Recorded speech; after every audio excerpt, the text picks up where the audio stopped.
Sinong gustong sumama? Ah? Sinong gustong sumama?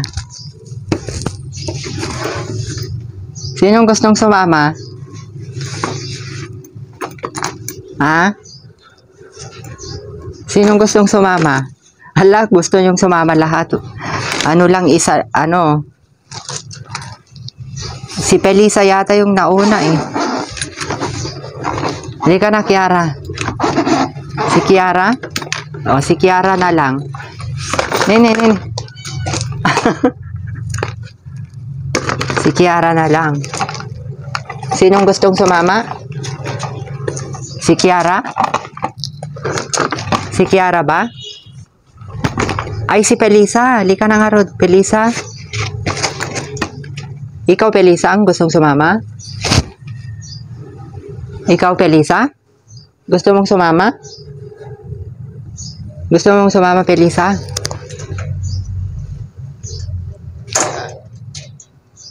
Gusto mong sumama?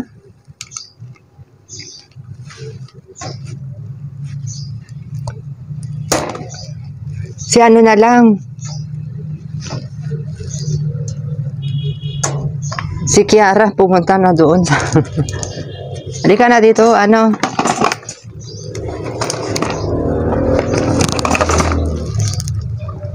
Halika na dito, ano, Samba. Halika na, Samba, dali. Halika na. Dito, dali. O, dito na. O, punta na doon. O, Kiara, halika na. Alam na nila.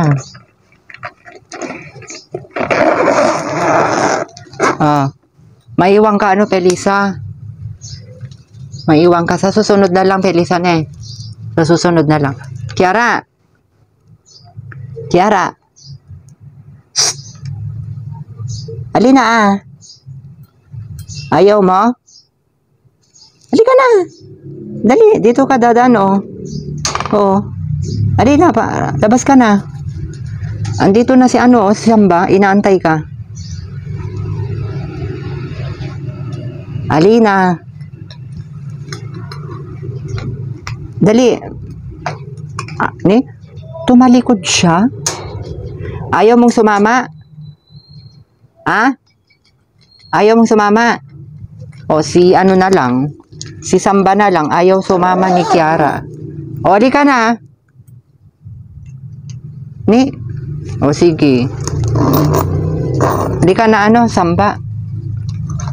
O, si Samba lang ang gusto. Si Samba lang ang gustong sumama.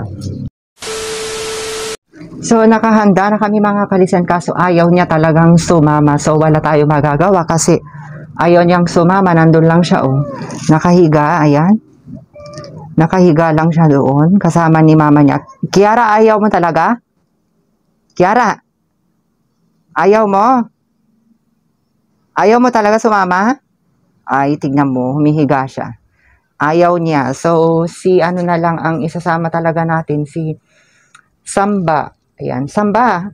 Maupo ka na dyan, Samba. Labas na tayo, ha?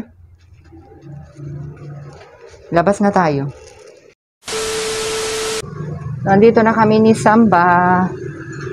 Wala, ayaw ni Kiara talaga sumama. Ala, ba't namatay yung aking halaman, oh? Nalalanta na siya.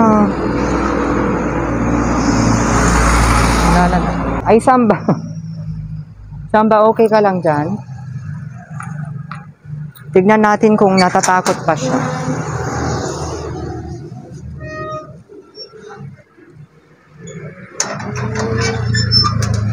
Yan. Natatakot ka pa?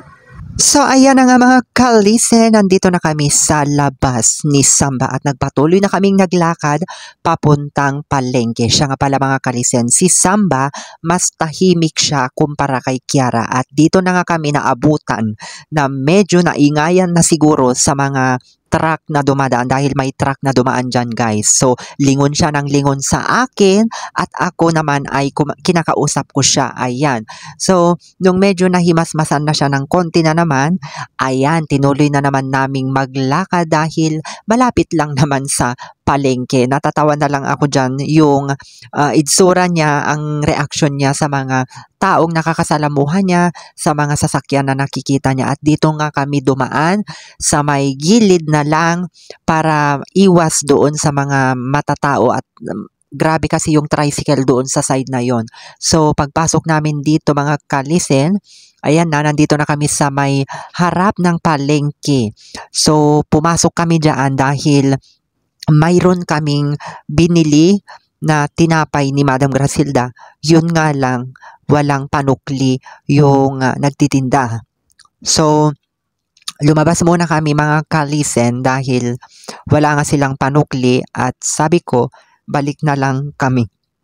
So ayan, lumabas na kami ni Samba at umikot kami doon kasi gusto ko siyang mailakad talaga sa maraming tao kasi gusto ko nang masanay sila mga kalisen. So marami kaming nadadaanan dito na mga mini groceries, ganyan. Pero ang inuna namin ay talagang bumili kami ng karne. So ayan na mga kalisen, tumayo na rin siya dahil parang naaaliw siya. So ayan na mga kalisen, uwi na sana kami pero naisip ko, makabili nga ng pansit dito para mayroon akong merienda. Ang sarap kasi ng pansit nila dito sa may Juralbals mga kalisen. So ayan na nga, 20 pesos lang guys, yan. So palis na kami at naisipan kong umupo muna dito sa harap ng palengke upang sa ganun ay makapagpahinga rin ng ating Samba. So ayan mga kalisen, pasilip-silip lang si Samba dyan dahil napagod din siya siguro. At yun na nga, nung pag-ano namin dyan, may nakatingin na mag-ina sa amin. So ayan, dumaan na kami sa aming bibilhin na tinapay ni Madam Grasilda at nakuha na nga namin dahil kanina wala pa siyang panukli. Ayan mga kalisen. So, ikot kami dito at naisip ko ano pa ang bibilihin namin.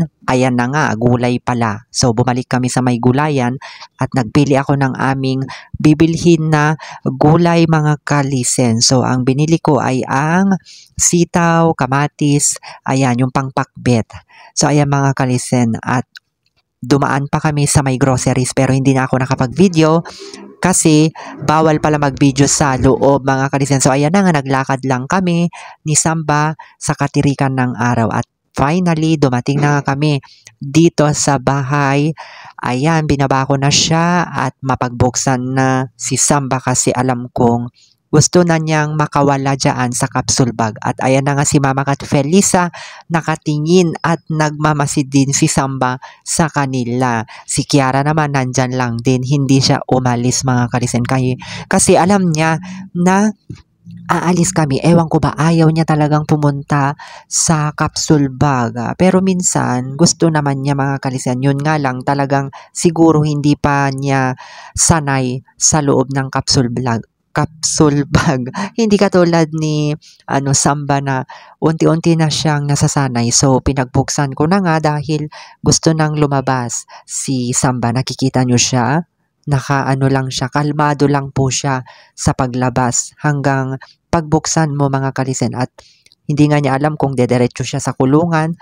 Ayan, kinarga ko na lang siya at ituturo ko yung pintuan sa kulungan. Yun nga lang, pumunta siya ulit dito. Nagkukut-kut na naman. Kaya gusto niya sigurong mag-CR yan. So, pinapasok ko na nga siya sa loob. At alam nyo ba, ang una niyang pinuntahan ay ang tubig, mga kalisen. Sabay grooming naman si Mama Kat Felisa. Ayan, umikot siya at hinanap niya talaga yung tubig. Tama kayo mga kalisen na kailangan talagang bastante ang tubig ng ating mga fur babies. So, ayan lamang mga kalisen. Hope to see you again on my next vlog.